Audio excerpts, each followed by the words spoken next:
श्रव्या अपने भाई को घूरते हुए डांटा, क्योंकि उसने उसका वीकेंड खराब कर दिया था। दोनों भाई बहन मॉल में थे, चारू के लिए कपड़े खरीद रहे थे, एक शॉपिंग एजेंट की मदद से। आदित्य को ऑफिस जाना पड़ा था, मीडिया कंपनी से जुड़ी एक समस्या सुलझानी थी। इसलिए 2 घंटे तक दोनों भाई बहन अकेले थे। एक शर्ट उठाते हुए चारू बोला, सच कहूं तो मैं यहाँ रुकने का प्लान नहीं कर रहा था, लेकिन मैं तुम्हारे पति को थोड़ा परखना चाहता था। हिम्मत कैसे हुई तुम्हारी? श्रव्या ने आंखें सिकोड़कर कहा। वो दावा करता है कि वो तुमसे प्यार करता है और तुम्हारे लिए कुछ भी करेगा। तो मुझे खुद देखना होगा, इससे पहले कि मैं भी तुम्हारे साथ आग में कूद जाऊं। चारू ने समझाया। हाँ, तुम ओवररिएक्ट कर रहे हो। डैड हमें जिंदा नहीं जलाएंगे। हाँ, वो गुस्सा होंगे। हाँ, वो आदित्य से सख्त सवाल करेंगे, लेकिन वो हमसे प्यार करते हैं, हमें कभी छोड़ेंगे नहीं। श्रव्या पूरे विश्वास से कहा। हम? चारू ने सिर हिलाया। इसका मतलब ये नहीं कि वो तुम्हारे और आदित्य के लिए सब आसान कर देंगे। मुझे पता है, लेकिन अच्छा लगता है कि तुम मेरा साथ दे रहे हो, और तुम भी मुझसे प्यार करते हो। श्रव्या ने आंख मारते हुए कहा। उसने चारू का हाथ पकड़कर गले लगाया। मैं कितनी लकी हूँ कि मेरा ट्विन मेरे साथ है। धत, मैं लड़की नहीं हूँ, चारू ने शिकायत की। लेकिन तुमने हमेशा मेरा साथ दिया है, और मैंने भी तुम्हारा। श्रव्या उसे कसकर पकड़ते हुए कहा। थैंक यू चारू, समझने के लिए धन्यवाद। मैं उससे प्यार करती हूँ। मैं कभी इतनी खुश नहीं रही। जब तुम हमारे साथ रहोगे, तुम खुद देखोगे कि मैं उस पर क्यों फिदा हो गई। स्नैप स्नैप, श्रव्या अचानक मुड़ी। मुझे कसम है, मैंने कैमरे की आवाज सुनी। गुर्र, बेवकूफ मत बनो श्रव्या, तुम घर से दूर हो, यहाँ कोई तुम्हें नहीं पहचानता। चारू ने आश्वासन दिया। चलो अब जूते देखते हैं। कुछ मिनट पहले एक लग्जरी शॉपिंग मॉल के कॉफी शॉप में सुनहरे सीधे बालों वाली एक महिला एक टेबल पर बैठी थी। वो बेसब्री से आह भर रही थी। कुछ देर बाद एक आदमी लिफाफा लेकर उसके पास आया। ये वही है जो आपने मांगा था, मिस राज। श्रव्या वर्मा के बारे में मैं बस इतना ही इकट्ठा कर पाया, उसने कहा। वो लड़की और कोई नहीं, बीना राज थी। उसने लिफाफा लिया और कहा, थैंक यू। आदमी के जाने के बाद उसने गहरी सांस ली और दस्तावेज निकाले। वो बड़बड़ाए, इतनी कम जानकारी। जासूस सिर्फ उसका पासपोर्ट और जन्म प्रमाण पत्र ला पाया था, जो रजिस्ट्रार ऑफिस में जमा था। लेकिन बीना की नजर एक गड़बड़ी पर पड़ी। जन्म प्रमाण पत्र पर नाम लिखा था श्रव्या सिंह, जबकि पासपोर्ट में लिखा था Shravya Singh Verma. Oh my god, क्या वो नकली है? क्या वो पहले से शादीशुदा है या तलाकशुदा?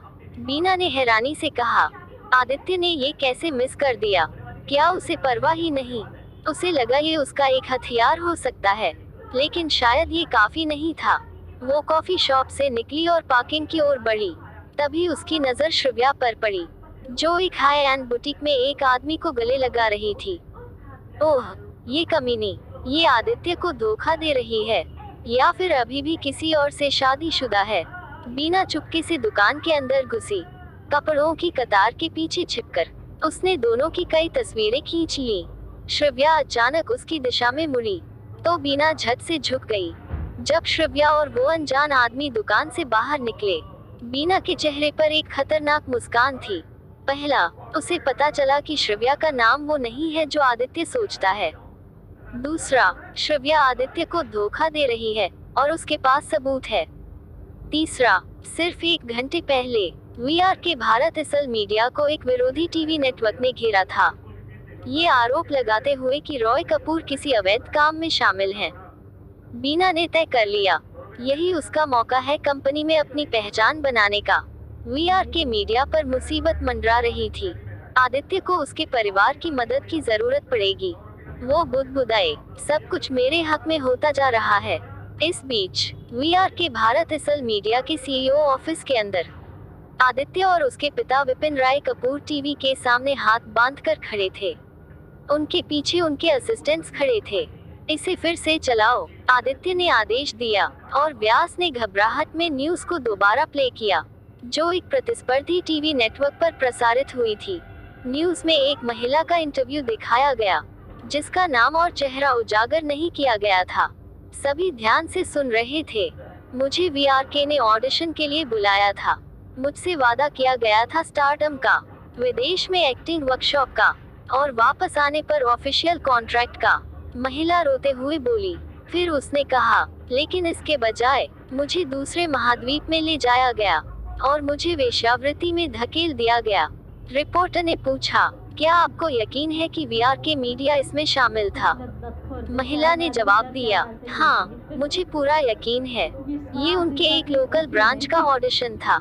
हालांकि वो होटल में आयोजित हुआ था, लेकिन मुझे साफ याद है कि कंपनी का लोगो साइन बोर्ड पर था और टैलेंट स्काउट बार बार कंपनी का नाम ले रहा था। उसने कैमरे की तरफ सीधे देखते हुए कहा, राय कपूर परिवार इस मीडिया कंपनी का इस्तेमाल मेरे जैसी मासूम लड़कियों को फंसाने और उन्हें दूसरे यूरोपीय देशों में भेजने के लिए कर रहा है।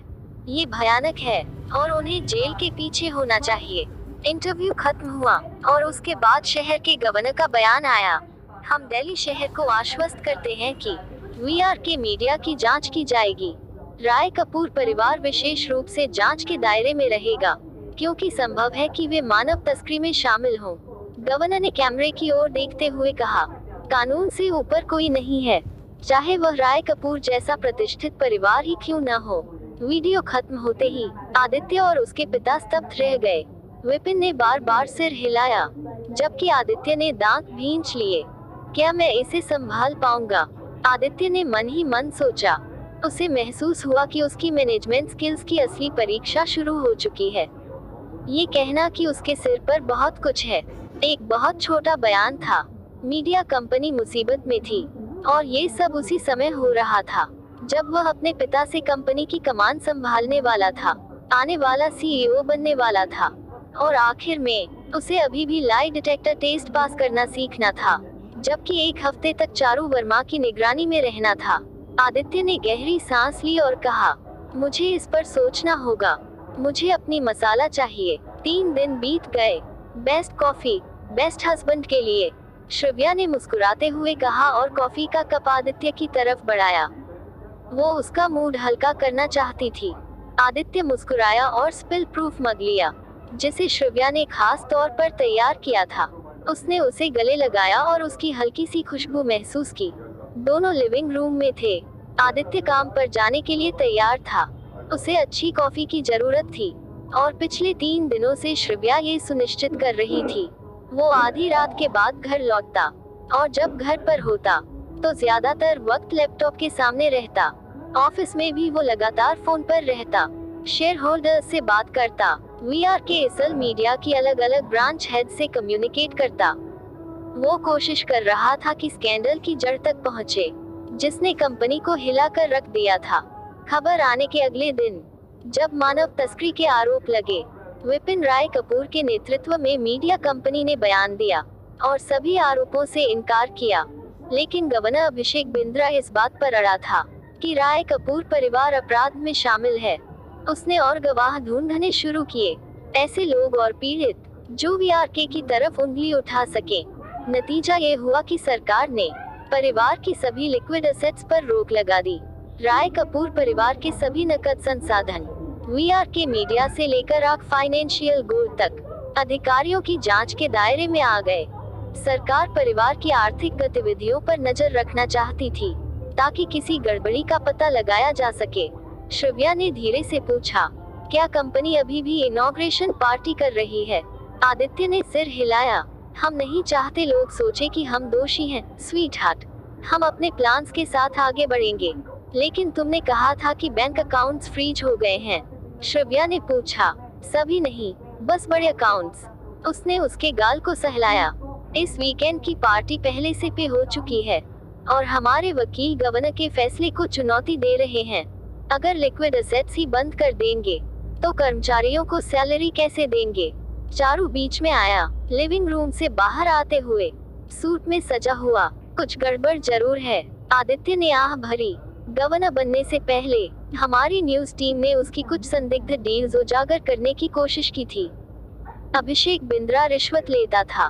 गवाह सामने आए, लेकिन बाद में अपने बयान वापस ले लिए। लगता है रिश्वत दी गई थी। कुछ गवाह गायब भी हो गए, फिर भी वो गवर्नर बन गया। आदित्य ने कड़वाहट से कहा, हमारा मामला कमजोर था, लेकिन तभी से उसने हमारे खिलाफ रुख अपना लिया। कोई बात नहीं आदित्य, श्रव्या ने उसका हाथ पकड़ते हुए कहा। सच सामने आएगा। फिर मुस्कुराकर बोली, अब मुझे किस करो ताकि मूड अच्छा हो जाए। आदित्य मुस्कुराया और झुककर उसे चूम लिया। दोनों ने जुनून भरा किस शेयर किया। कुछ सेकंड तक चारू ने ये सब देख लिया। जैसे ही वे अलग हुए, चारू ने भान सिकोड़ ली। धूप बदलने में क्या मजा आता है, उसने घृणा से पूछा। आदित्य मुस्कुराया, लेकिन कुछ नहीं कहा। श्रव्या ने शिकायत की, मूड किलर, तुम्हें भी एक गर्लफ्रेंड ढूंढनी चाहिए, शौक नहीं है। चारू ने कंधे उचकाए। देखते ही देखते आदित्य जाने की कोशिश करने लगा। तब चारू ने कहा, मैं भी तुम्हारे साथ चल रहा हूँ। क्या? आदित्य ने हैरानी से पूछा। मैं देखना चाहता हूँ कि तुम ऑफिस में कैसे काम करते हो, न कि सिर्फ ये देखकर डरो कि तुम मेरी बहन के साथ किस तरह होंठ लड़ाते रहते हो। शायद मैं कुछ मदद कर सकूं, चारू ने जवाब दिया। उसने दूसरी तरफ देखा, जैसे उसे कोई फर्क ही न पड़ता हो, और बोला, तुम्हारी कंपनी की हालत को देखते हुए मैं वीआर के मीडिया घूमना चाहता हूँ, और जब मैं वहाँ रहूंगा तो तुम्हारा असिस्टेंट मेरे साथ रहेगा। चारू ने साधारण तरीके से कहा। 2 घंटे बाद मैं आपकी क्या मदद कर सकता हूँ चारू? आदित्य ने पूछा, जब उसने देखा कि चारू उसकी डेस्क के सामने खड़ा है और उसके हाथ में कुछ डॉक्यूमेंट्स हैं। तुम्हारी फाइनेंशियल रिपोर्ट कौन बनाता है? चारू ने सवाल किया। आदित्य ने भौहें सिकोड़कर जवाब दिया, हमारा सीएफओ, यानी मेरा सौतेला भाई हरीश। तो यह बहुत परफेक्ट है, चारू ने कहा। तुम यह कहना चाह रहे हो कि एक ऐसी कंपनी जिसमें देश भर में 10,000 से ज्यादा कर्मचारी हैं, उसकी फंड डिस्ट्रीब्यूशन में एक भी गलती नहीं होती? चारू ने वो पेपर आदित्य की डेस्क पर फेंकते हुए कहा, मेरे पिता की कंपनी में भी हर महीने फाइनेंशियल रिपोर्ट में कुछ न कुछ छोटी मोटी गलतियां निकलती हैं। कभी किसी डिपार्टमेंट में थोड़ा नुकसान, कभी ओवर पेमेंट, या कभी कोई अचानक खर्च। रिपोर्ट देखने में तो ठीक है, लेकिन यह नामुमकिन है, चारू ने फिर कहा। यही वजह है कि हमारी जैसी कंपनियां मिसलेनियस खर्च के लिए फंड अलग रखती हैं। कोई भी परफेक्ट नहीं होता, और इतना परफेक्ट भी नहीं हो सकता। चारू ने थोड़ा रुककर ठोड़ी पर हाथ फेरा और अपनी बात वापस ली। सिवाय मेरे, अगर बात मेरी हो, लेकिन तुम्हारा भाई मैं नहीं हूँ। मैं एकदम अलग हूँ। आदित्य कुर्सी पर पीछे की तरफ झुक गया, सोच में डूबा हुआ। उसके पिता ने कभी हर्षी की फाइनेंशियल रिपोर्ट पर सवाल नहीं उठाया था। उन्हें बस इतना दिखता था कि कंपनी घाटे में नहीं जा रही, बल्कि फायदा हो रहा है। क्या हर्षी कुछ छुपा रहा हो सकता है? खैर, मैं नहीं चाहता कि मेरे पिता यह सोचे कि श्रव्या ने किसी ऐसे आदमी से शादी की है जो कानूनी झगड़े में फंसा है, इसलिए मैं तुम्हारी मदद करूंगा। कल मैं तुम्हें अपने नेटवर्क तक पहुंच दूंगा, चारू ने आदेश दिया। आदित्य कुछ कह पाता, इससे पहले ही चारू ने पूछा, क्या ऑफिस में कोई प्राइवेट बाथरूम है? मुझे शेयर किया हुआ बाथरूम पसंद नहीं। हाँ बिल्कुल, आदित्य ने पीछे की ओर इशारा करते हुए कहा, शेल्फ के पास है। जब चारू बाथरूम में था, आदित्य गहरी सोच में डूब गया। वो डॉक्यूमेंट्स देखने लगा, तभी दरवाजे पर दस्तक हुई। व्यास ने 50 के करीब उम्र के एक आदमी को अंदर आने दिया। वो कंपनी का शेयर होल्डर था, पुराना पारिवारिक दोस्त, नाम था निरंजन राज। निरंजन, आपको देखकर अच्छा लगा, आदित्य ने हाथ बढ़ाते हुए कहा। आदित्य, निरंजन ने सामने की कुर्सी पर बैठते हुए कहा, जैसे वह पहले से ही सहज हो। दोनों पुरानी यादों की तरह बातें करने लगे, कपूर और राज परिवारों की लंबी दोस्ती के बारे में। आखिरकार निरंजन ने अपनी आने की वजह बताई। आदित्य, मुझे खुशी है कि तुम्हारी अपॉइंटमेंट होने वाली है, लेकिन यह कोई सीक्रेट नहीं है कि कंपनी मुश्किलों का सामना कर रही है। कुछ शेयर होल्डर्स ने अपनी पर्सनल फंडिंग देने से मना कर दिया है, ताकि कंपनी चलती रहे। यहाँ तक कि कुछ पार्टनर्स अपनी इन्वेस्टमेंट वापस लेने की बात कर रहे हैं। मैं यह जानता हूँ अंकल, लेकिन भरोसा रखिए, यह भी गुजर जाएगा। मीडिया कंपनी ने इससे पहले भी कई तूफान देखे हैं, आदित्य ने भरोसा दिलाया। लेकिन ऐसा तूफान नहीं जब गवर्नर शामिल हो। वह आदमी हमारी कंपनी को बंद करना चाहता है, आदित्य, निरंजन ने बताया। जब आदित्य चुप हो गया, निरंजन ने आगे कहा, अब जब आपकी और कंपनी की फाइनेंस रोक दी गई है, तो हम कैसे जिंदा रहेंगे? कर्मचारियों की सैलरी कौन देगा? महंगे फिल्मिंग खर्च कैसे पूरे होंगे? और यह जांच कब खत्म होगी? हम दोनों जानते हैं कि कपूर परिवार मुश्किल में है, लेकिन सुनो आदित्य। निरंजन थोड़ा आगे झुका और खुलासा किया, मैं कंपनी की मदद करने के लिए तैयार हूँ। मैं सब कुछ दांव पर लगाने को तैयार हूँ। मैं कंपनी में $50 मिलियन का अतिरिक्त निवेश कर सकता हूँ आदित्य। निरंजन रुका, आदित्य को देखते हुए बोला, बस एक शर्त है, मेरी बेटी को खुश करो। अपनी पत्नी को छोड़ दो, उसके पास तुम्हें देने के लिए कुछ नहीं है। तलाक के बाद मेरी बेटी बीना से शादी कर लो। कमरे में सन्नाटा छा गया और आदित्य का चेहरा सख्त हो गया। उसने कहा, नहीं, चाहे मैं मीडिया कंपनी खो दूं, मेरा जवाब हमेशा ना रहेगा।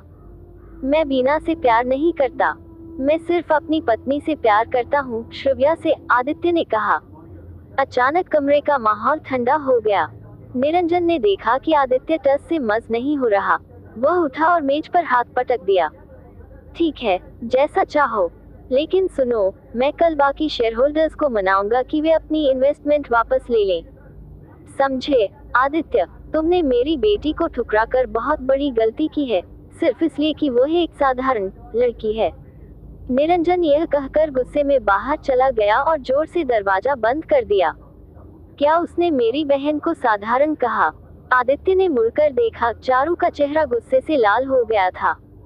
उसकी आंखों में नाराजगी साफ दिख रही थी। श्रव्या और मैं, हमने अभी तक सबको नहीं बताया कि वह कौन है, आदित्य ने समझाया। श्रव्या खुद नहीं चाहती थी कि उसे बेवजह पहचान मिले।